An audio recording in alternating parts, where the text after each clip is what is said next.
Welcome to Shawn Conrad Unscripted. Real talk about life, hustle, and building the best version of yourself. Let's go. We represent. Relax your mind if you're extra tense. Catch this bug like Spidey sense and bounce to the beat cause it's excellent. Excellent. We represent. Relax your mind if you're extra tense. So I was wondering, do things that happen in your childhood define you? Does it define your adulthood? I feel like I had an interesting childhood, and I'm sure there are people out there who have had crazy childhoods or sad childhoods or good ones. But mine was definitely interesting.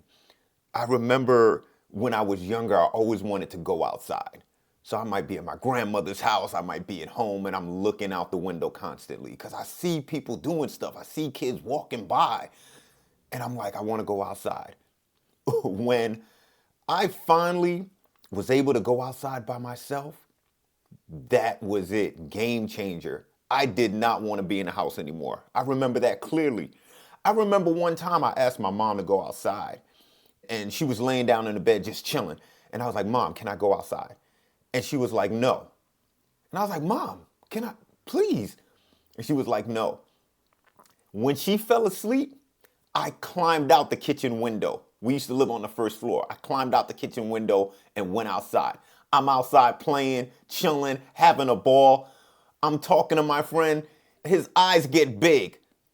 His eyes get big while I'm talking to him. And he's looking past me. I turn around, my mom is there, and she lays it on me. Whap! How did you get outside? I told you you couldn't go outside today. How did you get outside? Did you climb out that window? That's how badly I wanted to be outside. And then next thing, I'm like hanging out across the street, not just in front of the building. And then I asked my mom to get me some skates. Back in the day, she got me these skates that had metal wheels. So I started learning how to skate on my block and across the street. But because the wheels were metal, people could hear me like it was loud. So people would be like, we heard you coming because you got the metal wheels. But then that led me over to the local roller hockey rink, Fort Hamilton Roller Hockey League, right? There was a rink right there, 53rd Street in Borough Park, right? So I made my way over there. I saw that everybody had better skates. Asked my mom, Mom, I need better skates, blah, blah, blah. So she got me better skates, and I used to go over there and I used to hang out and watch them play hockey. This dude, he was playing hockey, was a hockey player there, left his broken stick. I grabbed the broken stick and I started messing around with hockey. That led to a multi-year hockey situation. I played from Pee Wee League all the way up to juniors. I won every hockey award. Best defenseman, scoring titles, all kind of stuff, playing roller hockey.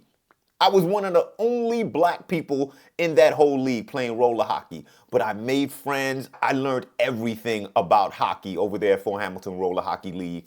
And I used to watch the pros and try to emulate them. So this is how I started to become this person who can mimic really well or just emulate what people were doing because I used to watch these professional roller hockey players. So there was that, then there was this whole graffiti thing. If you lived where I lived, in the area I lived in Brooklyn, and you were, I think it was like 5th or 6th grade, I met this dude, he was like, yeah, the best graffiti writers are blah, blah, blah. And I started getting into graffiti and you start seeing these names on the wall. And then I came up with my graffiti name. Instead of Blast with a T, I was like, I'm going to be Blast, B-L-A-S. And I started writing. Now, the crazy thing about graffiti, for those who don't know, you might be thinking in your head like, graffiti, that's tacky, whatever. But this is back in the day. And think about this. Before there was hip hop, right? How would a young person become famous? They can't get on the radio. You can't just be a journalist and be on TV. The way you became famous, the way you gained fame was you wrote your name on trains or on trucks or on vans or on the wall where people could see it and people started talking about you. It might sound crazy, but I promise you that this was part of how can how can the youth from back then as a young person gain notoriety? People know your name because they see it everywhere in Brooklyn, Queens, the Bronx, on the B train, on the D train, on the F train. That was graffiti. So there's this whole community of graffiti writers, whether you paint and you do those outside pieces, right? Or you're a tagger, you just write your name on the insides, on the walls, you just write your name. It's not beautiful, but you write your name. And all of a sudden that signature, because everybody has their unique signature, all of a sudden it starts getting popular. So as a graffiti writer, you know these names. You see them all the time and you hear about these people. Men One, Is the Wiz, P.O., O.E., all these writers from Coney Island, from Brooklyn, AC, BT, Tax, you just start seeing all these writers and you know who they are. They're literally famous, like hip hop artists. It's crazy when you start writing graffiti and you use magic markers, you start getting ink on your hands. And I used to walk around as a kid with ink in my fingernails because I was a writer. And that's how other writers know you write. When you get on the train, if you don't want anybody to know you write, you get on the train and you stick your hands in your pocket. Because if other kids get on the train and they see your hands and they see the ink in your nails, they know you write.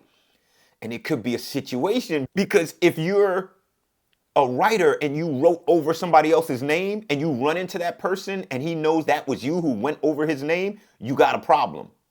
You got a problem. So there was crazy beef in graffiti. Crazy beef in graffiti. But even if you think graffiti is weird or you wasn't into graffiti, let me tell you something. When I met Big Daddy Kane, I asked him, we used to hang out pretty frequently, and I'll talk about this in probably a future episode, but we used to hang out pretty frequently, and I asked him when we first started hanging out, like, how did you get the name Kane? And he said that used to be my graffiti name. And the funny thing is, in my mind, the first thing I thought was, I've never seen you, bro. Like, I never saw Kane up on the trains and stuff like that. I considered myself a real graffiti writer, like king of the beelines, right? If they call you king, that means you have the most tags, the most work on that line. I never saw Kane tags anywhere. So when he said it to me, I was like, okay, that's cool. But I was like, you're not a real graffiti writer. Like, you're not a real writer. That's neither here nor there. I could have been totally wrong about that, but that's what I thought when Kane told me that. And then just think about this. You got people like KRS-One. I knew when KRS-One first came out, I knew he wrote graffiti. Because when you're a writer, you want to tell people that you're the original of that name. And the way you do it is you call yourself one. You are the first. You are the only. So KRS-One, that's a graffiti name. He's from the graffiti era. And if you check your history in early hip hop, 80s hip hop, 90s hip hop, there's a lot of writers who ended up rapping. You know what I'm saying? You just gotta look. Even the breakdancers that were popular, Mr. Wiggles, right? All these guys, they're talented writers. Some of them are very talented artists. Very talented. And those are things we did before hip hop. So yeah, and then, oh my gosh, there was skateboarding, learning tricks on skateboards. I remember I was skating on my skateboard, and me and Paul was going down this hill, pulling each other. I would pull him forward, he would pull me forward. And he started to fall, didn't let go of my hand. I fell right on my wrist and broke my wrist. I still stayed outside playing all day long until my hand was a balloon. Went in the house, I was like, Mom, I think I hurt my hand. She was like, make a fist. I literally couldn't move my fingers more than a few centimeters. She was like, okay, you broke your wrist, right? Like, injuries as a child, because I used to ride bikes and skateboards and all kind of stuff, being a boy, like, my mom, even though she worked as a nurse in the hospital right across the street, She took me to the emergency room many times to the point where they knew my name. I would walk in the emergency room and they'd be like, "Hi, Shawn, what happened?" Craziness, craziness. Yeah, so there was skateboarding, there was roller skating. Like I told you, I used to play hockey, but they built this roller skating rink in the area, United Skates of America, right? Going towards Bay Ridge, 60 something street in Fort Hamilton Parkway. Once I found out about dancing to music on skates, I dropped hockey like a hot potato. But I was playing juniors in hockey and people were like, "You're quitting hockey? You're just gonna quit?" And I was like, "Yeah." And they were like, "Wow, like you could have had a career, like you're really good." I just was off to the next thing, off to the next thing. And I started learning how to dance on skates. And people were like, "Wow, this kid," they started, whatever. I started getting my little neighborhood fame. But then this dude who was older, he was the one who took me to Empire. He took me to Skate Key. He took me to USA in Queens. He took me to all these rinks, Jersey, Bronx. I've been to all these rinks and he would like let me go and I would start doing these skate routines and dance routines on skates and these crowds would form around me. I used to do this in all these boroughs. And this was another way that you gain notoriety in the neighborhood. So there was the skating, there was the bikes. I used to do tricks on bikes. I remember before it was ever on ESPN, I used to ride these BMX bikes and I used to hang out with my friends, Jose and Roberto and Mike. And I used to ride with these guys and they were super dope with their tricks. And I used to learn the tricks that they would do. Mike was super dope. Frame stands, pedaling with my hands, riding backwards and all this stuff. I used to do all these tricks. And we used to go to Red Hook on this half pipe and fly off this half pipe in Red Hook. And my mom used to tell me, "Don't go too far." I was in Red Hook. I used to ride to Canarsie. I used to be all over Brooklyn. That's why today when I watch movies, I see movies that are filmed in New York, and I'm like, "Oh, I know where that is." Because I rode my bike there. I rode my bike there when my mom was like, "Just stay in the area." You know what I'm saying? Like, that's what it was growing up. You have all these experiences as a kid, and not just activities. I remember as a kid, and I think these are the things that kind of touch adulthood. I remember having friends they would announce, "Hey, I'm having a kid," right? "I'm having a kid. I'm whatever. I'm gonna have a kid," right? My friend was like, "Yo, I'm gonna have a son," or "My son was born," blah, blah, blah. But here's the thing. There was never a yes, and I'm getting married. Get ready to come to my wedding. We're going to get married on such and such. That wasn't the thing. It was just, I'm having a kid. I'm having a kid. My son was born. I just had a daughter. And I can't remember having a bunch of friends that were like, "Yes, the wedding date is here." So I think that affects you. That affects you in some way, in some kind of way, right? If you just don't see it. My friend's older brother had a wedding and got married, but outside of that, I didn't see a lot of people like getting married and blah blah blah, and purchasing homes. I didn't see a lot of that. Not where I grew up and the people that I was around, I didn't see a lot of that. And mind you, I mentioned before, my mom was a registered nurse that worked in the hospital. I lived in an area. I didn't grow up in the projects. I didn't grow up shooting up this, shooting up that, selling this, selling that. But still, in my environment, I didn't see a lot of like home ownership or desires for home ownership with my friends. There wasn't a lot of announcements of, "Hey, I'm getting married on this date, blah, blah, blah, the wedding," none of that. You know what I'm saying? It was just like, "Yo, somebody's having a kid. Great. We go to the hospital, see the kid. Yo, that's dope." You got a little man, right? That's dope. You got a little girl, right? So it's interesting. And even though I am the way I am with my daughters, I'm always with my daughters. I'm always thinking about doing things with my daughters. We're always having these rich conversations now that they're older. It's so dope. I sit on my kitchen island and my daughter will be sitting across from me and we'll just talk. We'll just talk about so many things, right? I didn't have that experience growing up. My mom raised me. I grew up with my mom and I saw my dad less than 5 times. He would come by and visit, hang out for a few, and he's gone. You know, so that didn't define me though, right? Because I'm totally different with my kids. But I think it does have an effect on your adulthood. I don't know how my dad handles problems or how he would have handled problems. I don't know how my dad sorts the mail, pays the bills, blah, blah, blah. I have no idea. I've never seen it. I've never seen it. So you grow up in a certain way.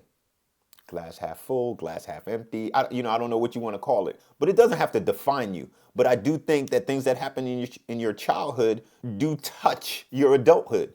I think it touches your adulthood. Then it was the poppin' era, started hanging out, and then going to the Roxy and seeing these poppers. You know what I'm saying? Fable, Wiggles, Normski, going to these clubs, the Roxy, Roseland. Then later on was the Rooftop. That was more in the hip hop era, past the breakdance era, was the Rooftop and things like that. And then I was bringing that stuff, the things that I was seeing and things that I was learning, I was bringing that back to United Skates in Brooklyn because they would start dancing in the middle. When breakdancing came out, they would start dancing in the middle. And I was doing that. And then I was dancing with Body Mechanics. I was skating with Fancy Wheelers, Starlight Rollers. It was just all this stuff. Kids, young kids trying to do what we do and gaining a little bit of fame from it. This is before you can put a record on the radio. We didn't know how to put no record on the radio. That was the R&B cats, Donna Summer and all of them. We was getting hood famous. You know what I'm saying? It's really interesting. And now when I think back, all the graffiti I was doing and all these crews, TFV and TBK and WOW over in Coney Island and all these crews, like, I think about it, I'm like, wow, it's like on the border of the gangish type thing. Because if you run into a rival crew, you was getting beat down. You was getting beat down.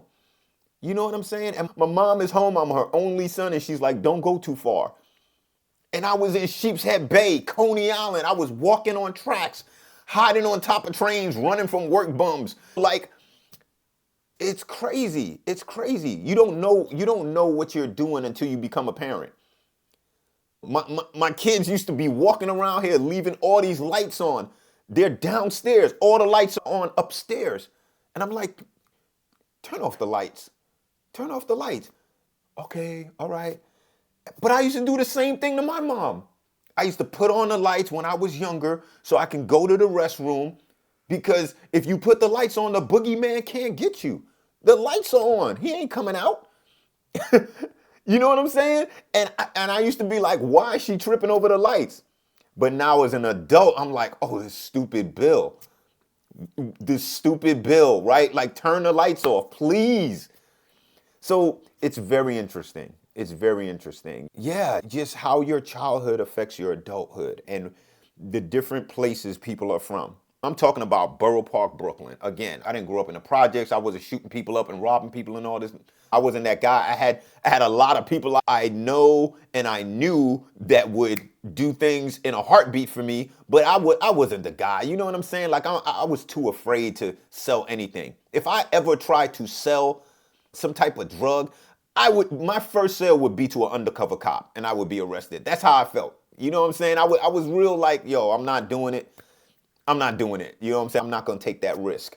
But I was in Borough Park. Orthodox Jews that way, Hispanics this way, sprinkle of black people here, Italians right here at the hockey rink. And that has blessed me with this, I don't meet a stranger. I don't meet a stranger. Yeah, I can talk to anybody because my mom worked at that hospital and I grew up in Borough Park and I was around all these different people, Jewish, Hispanic, black, Italian. I went FDR High School, predominantly white, Pershing Junior High School, PS 160. That's another thing. When I met my ex-wife, when we first started dating, she was like, what school did you go to? I was like, PS 160. She was like, no, what school did you go to? I'm like, PS 160. She's like, it's a number? That's what we called it. You don't know that you're different until you leave or you meet somebody that's not from where you're from. Yeah, because that, like, we knew the schools by the numbers. PS 160, 169, we go play basketball, blah, blah, blah. And she was like, this is terrible that you call your school numbers. Like that's terrible. And you know, it's so interesting when two people meet from different upbringings and different places. I remember we were driving in a car back in the day. We was driving in Brooklyn, and we were looking for some place to eat. And she was like, we can't go over there because that place is closed. And I was like, no, it's open. She was like, no, it's closed. Look, the gate and that glass, and then you got the what you call it. I said, no, it's open. That's just the protection on the outside. It's totally open. You know what I'm saying? We was going to the Chinese store. They got the 4-inch thick glass. You got to ask for your food. They ask you to put the money in the thing. They roll it around. Like, why is that normal for me? For other people, that sounds crazy. What's with the gate, with the flat part of the gate, then with the chain link gate, with the thick 4-inch glass, just to get some food? That's what it was. That's what it was in Brooklyn. That's what it was. You know, so yes, you have to leave the neighborhood. I used to preach to people, you gotta leave your neighborhood. You gotta see what else is out there and see if you're normal or not. And not that you have to match other people. There's other stuff out there. So yeah, that's a little part of my childhood, just to have you think about your childhood a little bit, right? How it was so beneficial or so great or okay or not so great, and how it affects you today. Because I do believe that when people argue, when we argue as adults, or we're not getting along, or we're about to break up with somebody or whatever, some of these things are coming from our past. Some of these things are coming from our past, some of the things we went through. There's people walking around really pissed that one of their parents never calls them. You know what I'm saying? Damn, what did I do? What did I do? That comes out sometimes. That comes out sometimes in your relationship, in your marriage. It might come out with your kids. I remember hearing this guy say, I'm the way I am with my son because my dad was super strict. That's all I know. He never smiled. He was not about having fun. That's how I am with my son. And it hit me. I was like, oh my gosh, this guy doesn't know anything else. He doesn't know anything else. He's not trying to be a jerk. This is what he learned from his dad, from his childhood. So marinate on that for a moment. And I think we need to remember these old school experiences don't define us. They're part of us, but they don't have to define you. Anyway, until the next time, peace. Thanks for checking out Shawn Conrad Unscripted. Don't forget to subscribe, share this with a friend, and follow me at The Life of Shawn C. Until next time, keep building your best life. We represent. Relax your mind if you're extra tense. Catch this bug like Spidey sense and bounce to the beat cause it's excellent.